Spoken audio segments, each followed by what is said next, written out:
La tienda de antigüedades era un laberinto de cosas olvidadas, un polvoriento depósito de recuerdos desecados y historias olvidadas.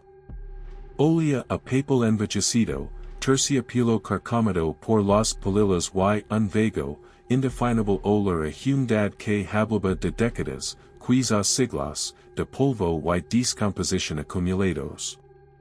Estaba hollando sin rumbo, buscando una distracción, una escapatoria momentánea de las preocupaciones mundanas de mi vida, cuando mi mirada se posó en ella. El espejo. Estaba apartado en un rincón mal iluminado, apoyado contra una pila de lienzos olvidados, casi oculto entre las sombras. No era ornamentado, ni ostentoso, no llamaba la atención de inmediato. De hecho, era notablemente sencillo, casi austero en su simplicidad. Una losa rectangular de madera oscura y envejecida, enmarcando un cristal que no era completamente claro, pero poseía un sutil, casi imperceptible matiz lacoso, una leve opacidad lacosa que sugería antigüedad y relatos no contados. Sin embargo, había algo en él. Algo que atrajo mi mirada, que retuvo mi atención, que despertó mi curiosidad de una manera que ninguno de los otros objetos en la tienda había logrado hacer. No era belleza, ni rareza, ni ninguna cualidad estética discernible. Era algo diferente. Una energía sutil, una leve vibración, un zumbido casi imperceptible que parecía emanar del espejo, resonando en el aire a su alrededor, atrayendo mi atención con una silenciosa, insistente atracción. Me acerqué cautelosamente, impulsado por una compulsión inexplicable, una curiosidad morbosa que susurraba promesas de historias olvidadas y profundidades ocultas. El dueño de la tienda, un hombre delgado y anciano con ojos que parecían sostener el polvo acumulado de los siglos, apenas levantó la vista de su periódico cuando me acerqué al rincón, su presencia tan desvanecida y anodina como los objetos olvidados que lo rodeaban. Sin embargo, parecía percibir mi interés, o quizás simplemente estaba sintonizado con los sutiles cambios de energía dentro de su desordenado dominio. Esa cosa vieja, dijo con voz rasposa, como hojas secas susurrando al viento, sin dejar de mirar su periódico. Está aquí desde, antes de lo que puedo recordar. Vino con la tienda, cuando la giré de mi tío. Nunca la vendí. Nadie la quiere. ¿Por qué no? Lo pregunto, apenas en un susurro, con los ojos fijos en el espejo pálido, atraído por su presencia silenciosa y enigmática. Se encogió de hombres, un gesto despectivo que lo decía todo. Y es de mala suerte, dicen. Espejo de mala suerte. Trajo infortunio a cualquiera que lo tuviera. Un cuento de viejas, por supuesto. Superstition. Pero, la gente habla. Y hablar, se queda. Finalmente levantó la vista de su periódico, su mirada, sorprendentemente aguda y inquietante, fija en el espejo, luego se desplazó hacia mí, quedándose un momento demasiado largo, observándome con una escrutinio desconcertante. ¿Lo quieres? Tómatelo. Barato. Barato como tierra. Sácamelo de la tienda. Está acumulando polvo, ocupando espacio. Te un buen precio. Las advertencias, las superstitions, la mirada inquietante del dueño de la tienda, deberían haberme disuadido. Deberían haberme hecho huir de ese rincón polvoriento, alejarme del espejo pálido y su hora de mala suerte y historias olvidadas. Pero no lo hicieron.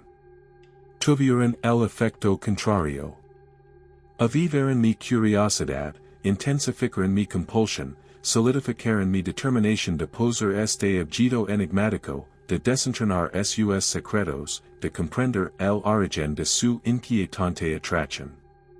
Compare el espejo por una miseria, un precio ridiculamente bajo que subrayó las ansias del dueño de deshacerse de él. Lo envolvió en papel marrón, sus movimientos apresurados, casi furtivos, como si temiera tocarlo demasiado tiempo. Me lo midió prácticamente en las manos, evitando el contacto visual, murmurando algo sobre buena suerte por lo bajo. Mientras lavaba el espejo fuera de la tienda de antigüedades, hacia la luz tenue de la tarde nublada, una extraña sensación me invadió. Un sutil cambio en la atmósfera, un leve hormigueo en la piel, un repentino escalofrío en el aire, a pesar de la temperatura templada. Era como si el propio espejo estuviera, reaccionando a su remoción de la tienda, como si poseyera una conciencia que ahora estaba despertando. O tal vez, solo era mi imaginación, alimentada por las advertencias del dueño de la tienda y la presencia inquietante del espejo. Pero mientras caminaba hacia mi casa, lavando el espejo pálido envuelto en papel marrón, una semilla de incomodidad se había plantado en mi mente, una premonición sutil de algo inquietante por venir. De vuelta en mi apartamento, desenvolví el espejo, colocándolo cuidadosamente contra la pared en mi estudio poco iluminado.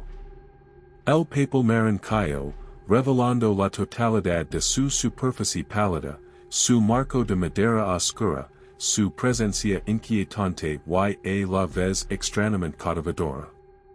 Parecía absorber la luz en la habitación, proyectando una leve penumbra a su alrededor, un bolsillo de sombra en el espacio ya oscuro. El aire en el estudio parecía volverse más frío, el silencio más profundo, más expectante, como si el espejo estuviera escuchando. Esperando. Mir fijamente el cristal pálido, esperando ver mi propio reflejo mirandome. Pero el reflejo estaba mal. Sutilmente, casi imperceptiblemente mal. Era yo, reconociblemente yo, pero distorsionado. Levemente difuso en los bordes, como visto a través de un velo de niebla, o agua. Los colores parecían apagados, deslavados, casi sepia, como si el espejo estuviera reflejando no el momento presente, sino un eco desvanecido del pasado. Y mis ojos en el reflejo parecían diferentes. Más oscuros. Más profundos. Contenían un destello de algo inquietante. Algo que no podía definir, pero que despertaba una incomodidad primordial dentro de mí, un susurro de advertencia desde lo más profundo de mi subconsciente. Era solo el cristal viejo, mi dije. Distorsionado por la antigüedad, nublado por el tiempo, llegando trucos con mi percepción. Era solo un espejo. Un espejo viejo y pálido de una tienda de antigüedades polvorienta. No había nada de que temer. Nada de que preocuparse. Solo un objeto. Una cosa. Inanimada. Inofensiva. Pero incluso mientras intentaba racionalizar mi incomodidad, disipar mi creciente sensación de terror, una parte de mí sabía, con una certeza escalofriante que iba más allá de la lógica y la razón, que el espejo pálido no era solo un objeto. Que era algo más. Algo diferente. Algo despertando.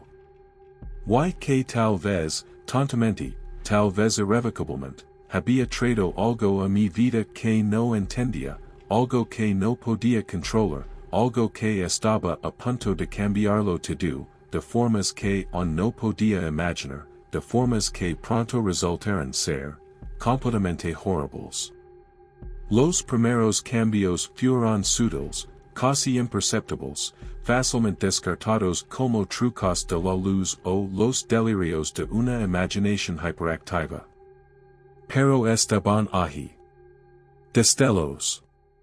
Susurros. Sutiles alterations en la realidad que rodeaba el espejo pálido, animalias inquietantes que insinuaban una transformación más profunda y perniciosa que estaba teniendo lugar. El palidez del cristal y esa leve opacidad la cosa que inicialmente había atraído mi atención, comenzó a intensificarse. Se volvió menos como una nube sutil y más como, algo vivo, una nebulosa en espiral de luminiscencia pálida atrapada dentro de los confines de la superficie del espejo.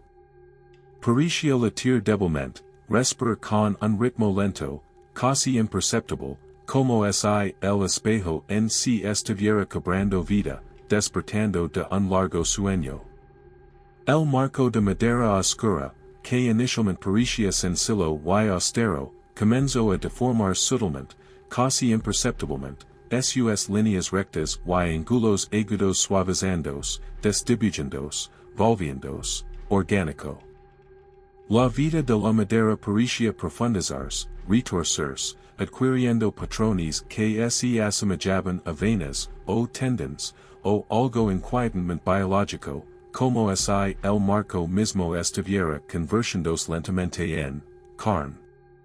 Y el reflejo se volvió más distorsionado, más inquietante, más abiertamente, erróneo.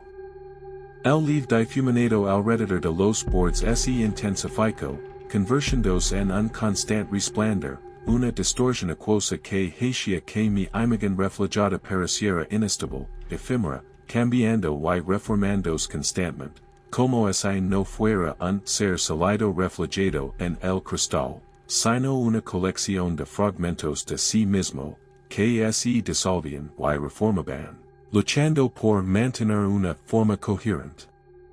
El matiz sepia se profundizó, intensificando la sensación de antiguedad y decadencia, iluminando mi reflejo con una luz enfermiza, como si estuviera pálido, enfermo, de alguna manera, menos vivo. Y mis ojos en el reflejo se volvieron cada vez más perturbadores.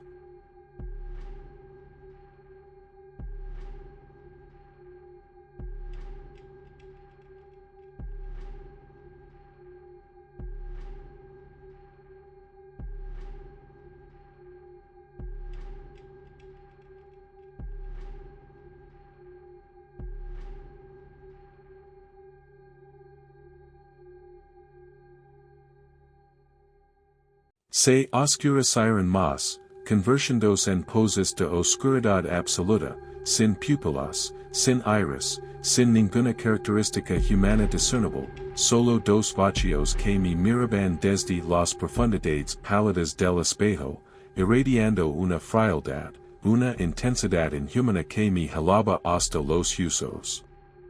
La incomodidad que había comenzado en la tienda de antigüedades se intensificó, transformándose en una ansiedad constante, un persistente sentimiento de estar observado, de ser escrutado, de estar siendo juzgado.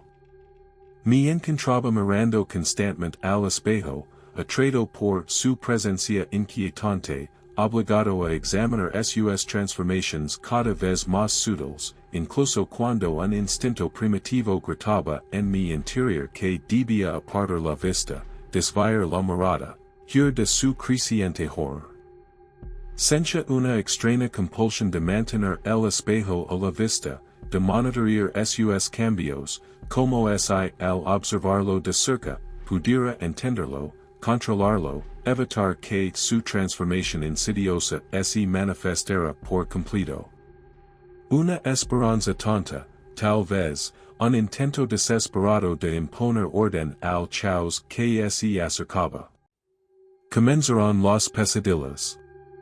Pesadillas vívidas, viscerales, líneas de palidez en espiral, Madera retorciendos, y ojos que eran vacíos negros mirando desde la oscuridad. Sueños de reflejos que cambiaban y se disolvían, de cuerpos que se deformaban y mutaban, de un mundo que se disolvía en una decadencia enfermiza, en tono sepia.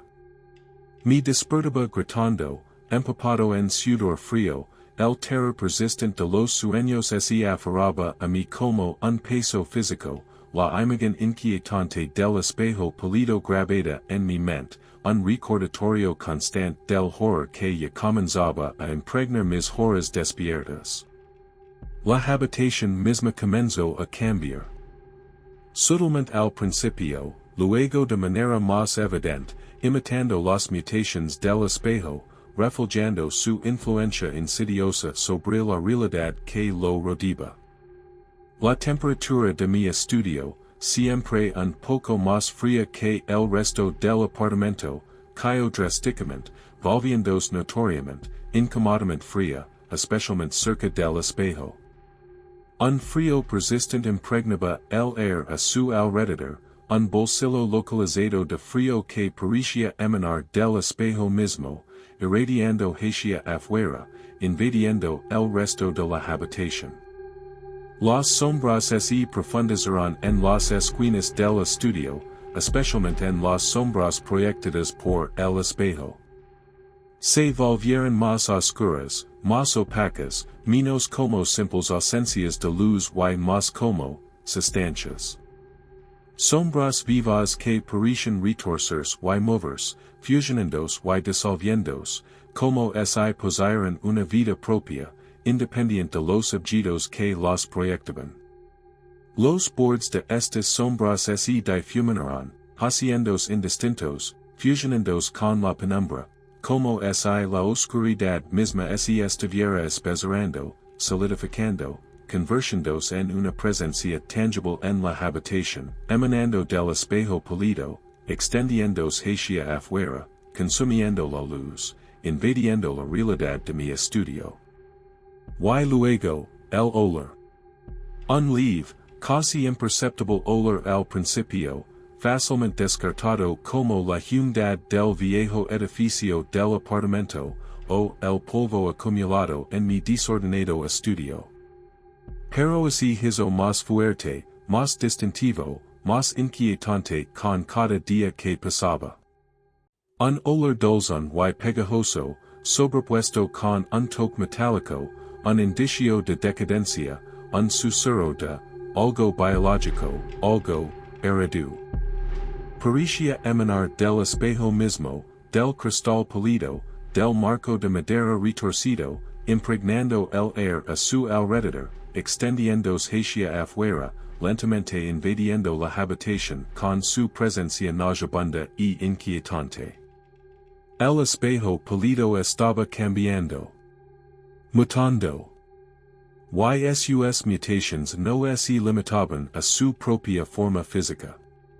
Se estaban extendiendo, infectando su entorno, deformando la realidad que lo rodeaba, sutilmente al principio, luego de manera más evidente, transformando mi estudio, mi apartamento, mi propia vida en un reflejo de su propio horror creciente. Y yo, tonta, compulsivamente, morbosamente fascinado, permanecía allí, observando, documentando las transformaciones que se aceleraban, atraído cada vez más hacia el hechizo insidioso del objeto mutante, sin comprender el verdadero alcance de su poder, sin saber el destino aterrador que me esperaba en las profundidades pálidas del reflejo del espejo. Las mutaciones se aceleraron. Los cambios sutiles se convirtieron en transformaciones evidentes, los susurros se convirtieron en gritos, las animalias inquietantes se solidificaron en horrors tangibles. El espejo pálido ya no solo cambiaba, ahora estaba activamente, agresivamente, convirtiéndose en algo más, algo alienígena, algo monstruoso, algo que desafiaba las mismas leyes de la naturaleza y la cordura. La palidez del cristal intensificó aún más, pasando de una opacidad lacosa a una espesa, viscosa luminiscencia, como si fuera luz de luna coagula tras el cristal. Ahora latía con un ritmo más pronunciado, un latido lento y deliberado que resonaba no solo visualmente, sino físicamente, una vibración sutil que se podía sentir en el aire, en las tablas del suelo, en mi propio cuerpo cuando me acercaba demasiado. La nebulosa en espiral dentro del cristal se definió más, resolviéndose en patrones intrincados y perturbadores que se asemejaban venas. Arterias. Una red de capilares pálidos y luminosos extendiéndose a través de la superficie del espejo, pulsando con ese lento, deliberado latido, como si el vidrio mismo se estuviera convirtiendo en vascularizado. El marco de madera oscura se contorsionó aún más, sus transformaciones orgánicas se aceleraron, sus ángulos agudos y líneas rectas se disolvieron completamente, reemplazados por curvas, abultamientos y protuberancias inquietantes. La vida de la madera se profundizó, convirtiéndose grotescamente exagerada, pareciendo no solo venas y tendons, sino fibras musculares. Tendons. Carnudos pulsantes que parecen retorcerse y flexionarse bajo la superficie pulida, como si el marco ya no fuera madera en absoluto, sino un organismo vivo que poco a poco, dolorosamente, se estuviera gestando, naciendo lentamente de la materia inanimada del espejo. Protuberancias afiladas, parasitas ajusos, comenzaron a surgir del marco, bordes dentados empujando a través de la superficie pulida, semejantes a dientes. Garras. Púas. Protrusiones defensivas, adaptaciones predatorias, insinuando una conciencia, una intención, una malevolencia que lentamente, horriblemente, se manifestaba dentro del objeto mutante. El reflejo se convirtió en una pesadilla. El resplandor acuoso se intensificó, disolviendo mi imagen reflejada en un caleidoscopio constantemente cambiante, de características distorsionadas, exageraciones grotescas, y fugaces vislumbres de algo más. Algo detrás de mí. Algo a mi lado. Algo dentro de mí, luchando por liberarse, por manifestarse en las profundas y pálidas aguas del espejo. El tono sepia se profundizó aún más, convirtiéndose casi en monocromático, drenando todo color de mi reflejo, proyectándome en sombras gris y palidez enfermiza, un cadáver viviente que me miraba desde el cristal, una premonición de mi propia muerte inminente, mi propia transformación inevitable. Y mis ojos en el reflejo ya no eran simplemente vacíos oscuros. Estaban cambiando. Lentamente, sutilmente, grotescamente cambiando. Se alargaban, estirándose, volviéndose más almendrados, más reptilianos, más inhumanos. Comenzaron a formarse pupilas verticales dentro de los vacíos oscuros, pupilas hendidas, predadoras, que se estrechaban y empleaban en respuesta a estímulos invisibles, pupilas que parecían enfocarse en mí, escrutándome, juzgándome con una frialdad reptiliana que me recorrió la columna vertebral. Y alrededor de los ojos, la piel de mi reflejo comenzó a pelarse, a desmoronarse, a caer en parches gris y en descomposición, revelando atisbos de algo de bio. Algo pálido, brillante, inhumanamente suave, como membrana. Como quitina. Como la carne de algo no de este mundo, lentamente, horriblemente, reemplazando la mía. Las pesadillas se intensificaron, difuminando la línea entre el sueño y la realidad, derramándose en mis horas despiertas, envenenando mis pensamientos, erosionando mi cordura. Ya no eran solo sueños, eran visions, atisbos de la realidad del espejo, del mundo que estaba creando, el mundo que se estaba convirtiendo, el mundo que amenazaba con imponer sobre el mío. Visions de palidez pulsante, de carne retorciéndose, de ojos reptilianos mirando desde la oscuridad, de un mundo consumido por una decadencia enfermiza, un mundo gobernado por reflejos mutants, un mundo donde la humanidad ya no era solo irrelevant, sino inexistent, un mundo que ahora, horriblemente, inegablemente, se estaba convirtiendo en mi mundo, en nuestro mundo, un mundo nacido del espejo pálido, gestado en mi ser transformado, nacido en la realidad a través de mis ojos matados, mi conciencia alienagena, mi alma consumi.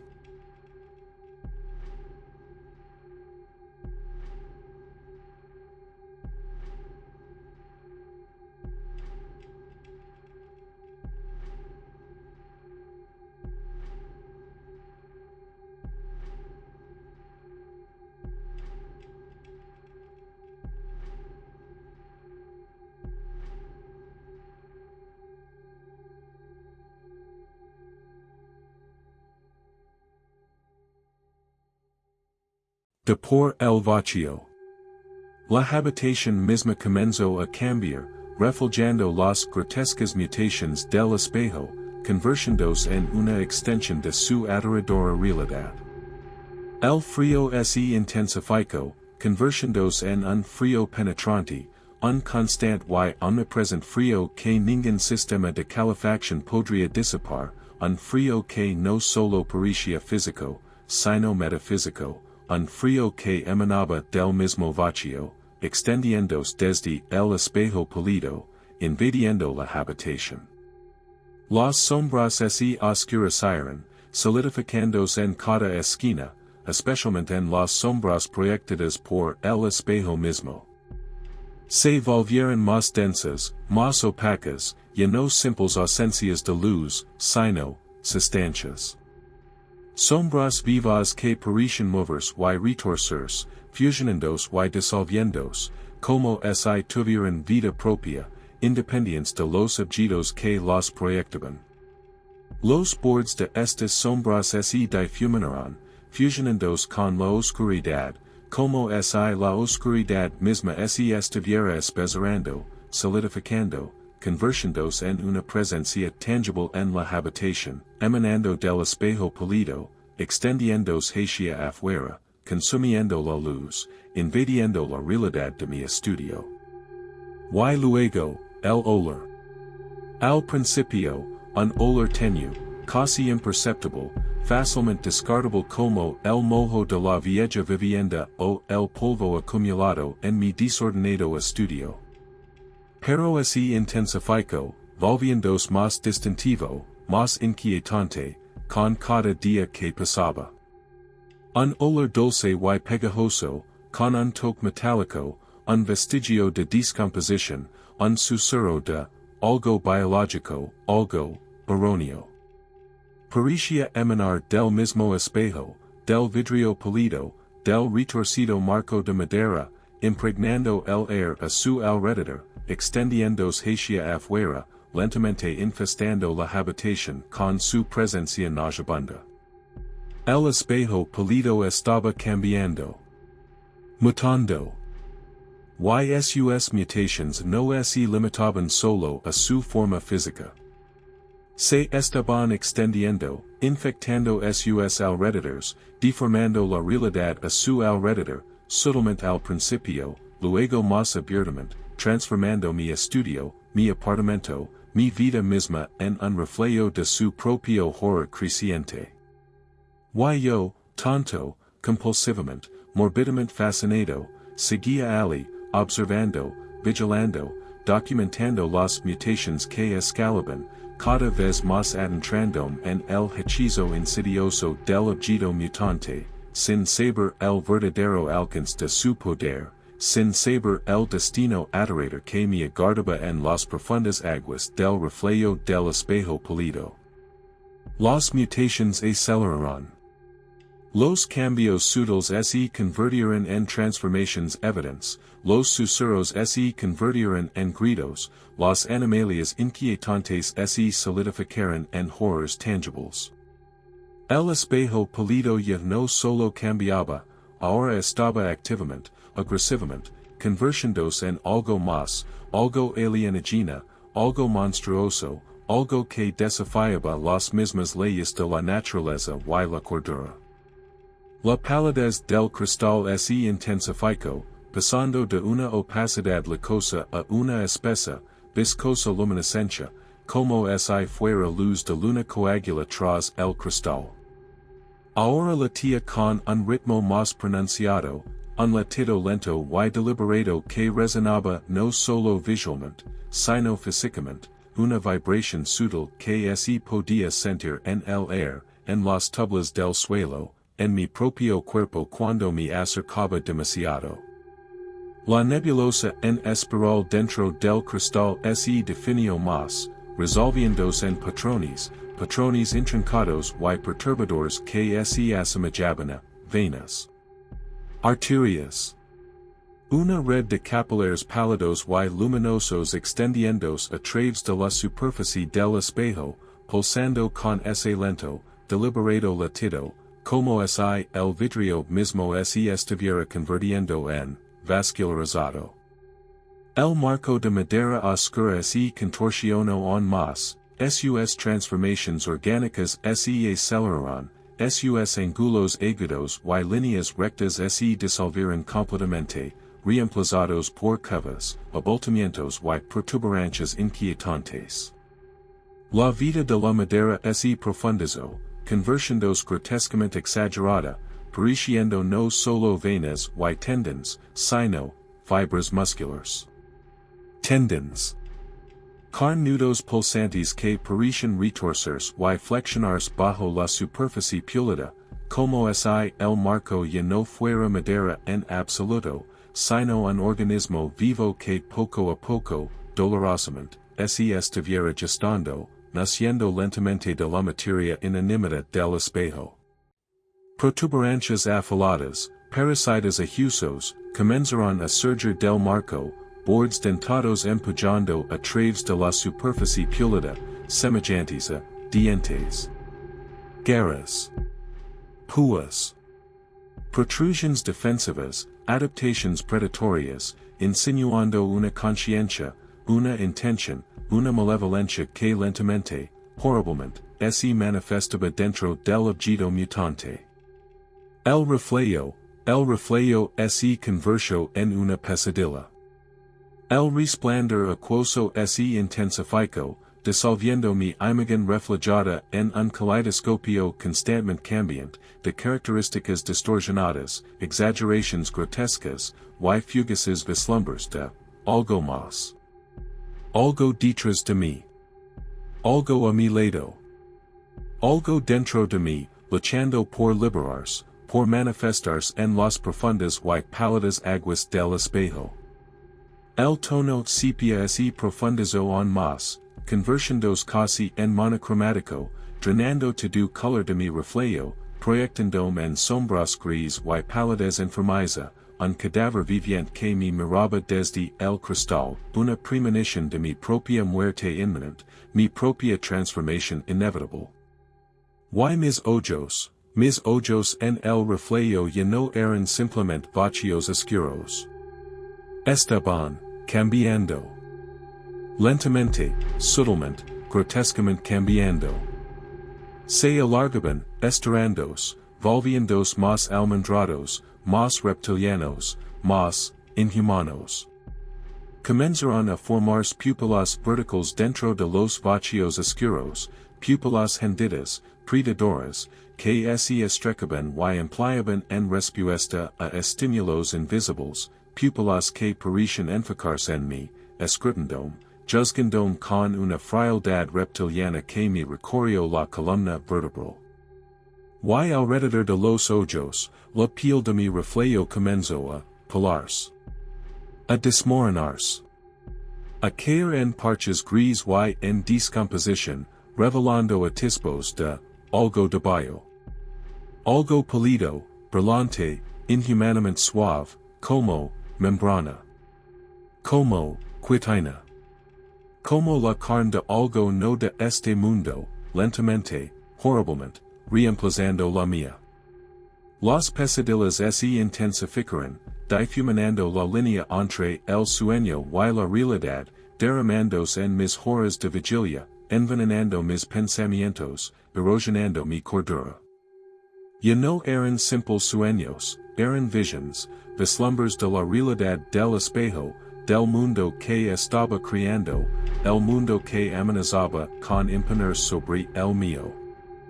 Visions de palidez pulsante, de carne retorciéndose, de ojos reptilianos mirando desde la oscuridad, de un mundo consumido por la descomposición sepia, un mundo gobernado por reflejos mutants, un mundo donde la humanidad ya no era dominante, ya no era relevante, ni siquiera, humana. La habitación misma comenzó a cambiar. Primero sutilmente, luego de forma más evidente, reflejando las mutaciones del espejo, reflejando su influencia insidiosa en la realidad que lo rodeaba.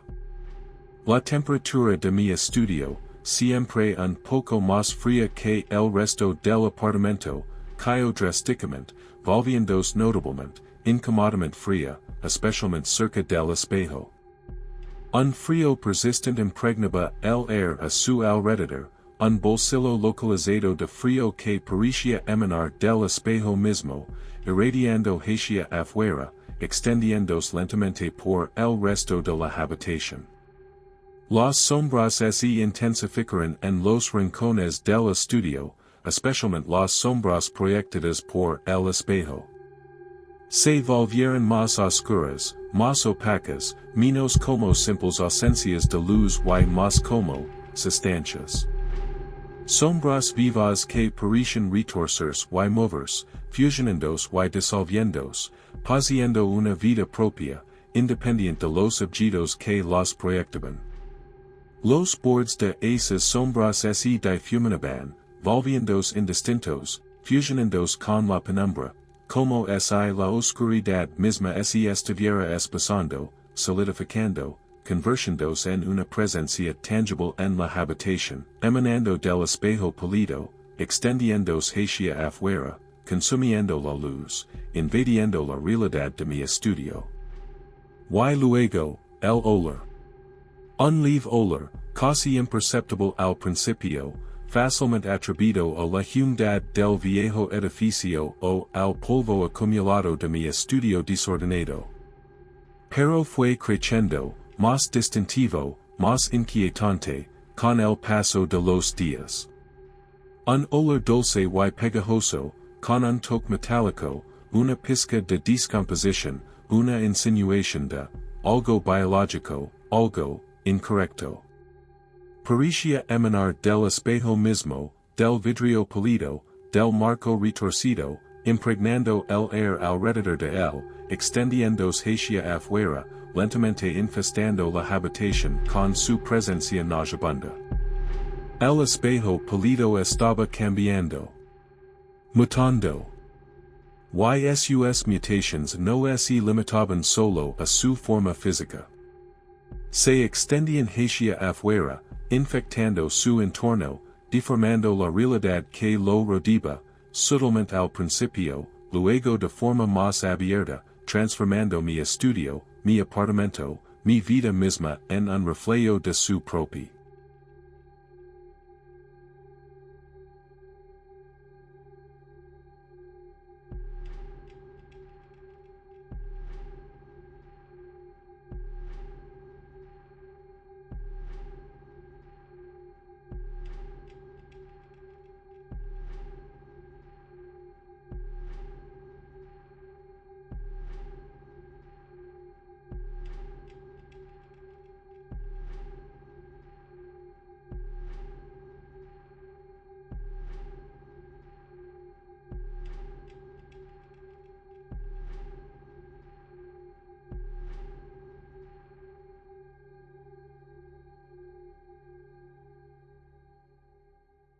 Oh horror creciente.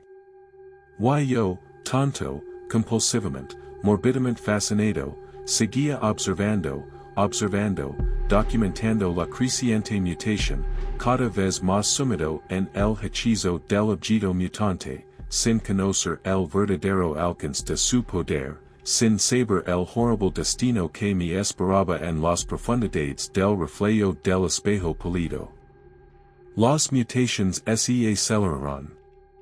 Los cambios sutiles se convirtieron en transformations evidentes, los susurros se convirtieron en gritos, las animalias inquietantes se solidificaron en horrors tangibles.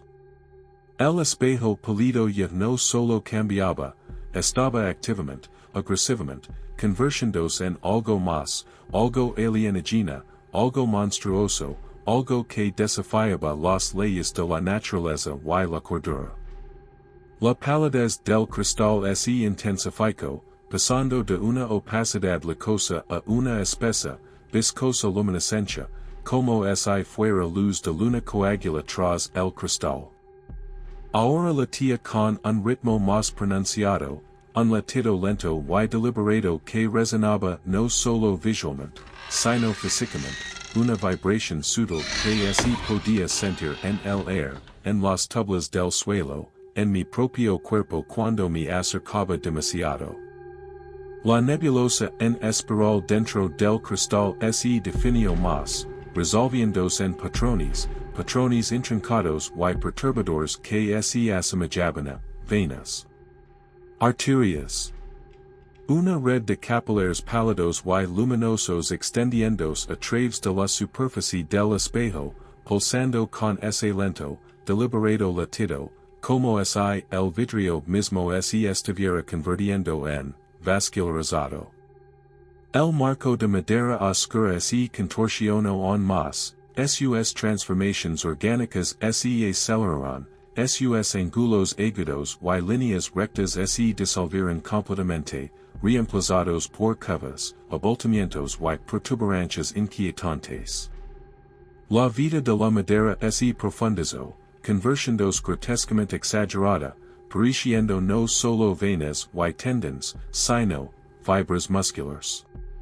Tendons.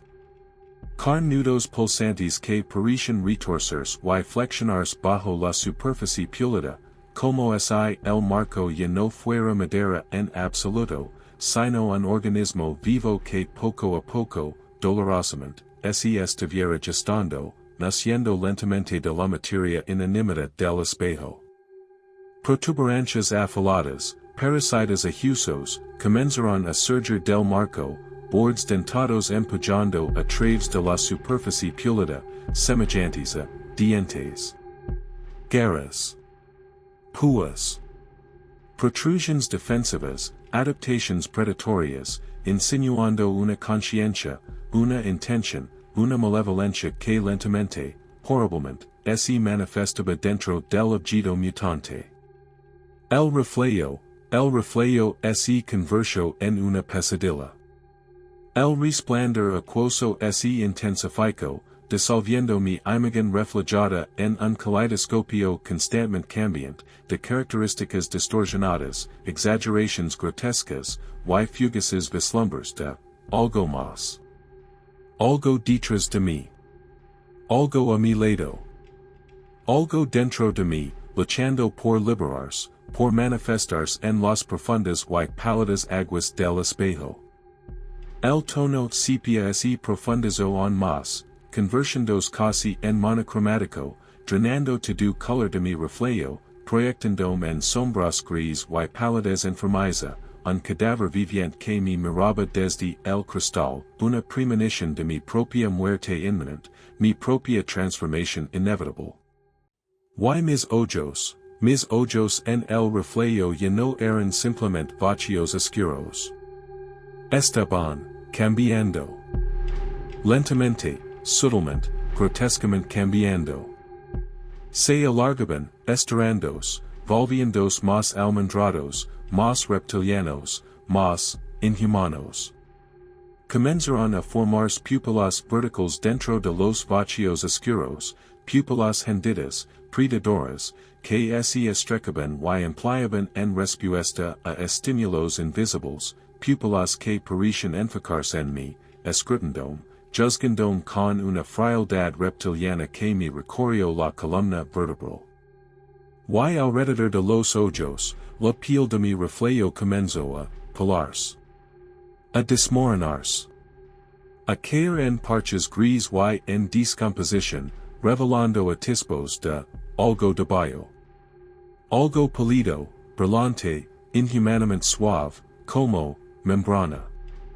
Como quitina. Como la carne de algo no de este mundo, lentamente, horriblemente, reemplazando la mía.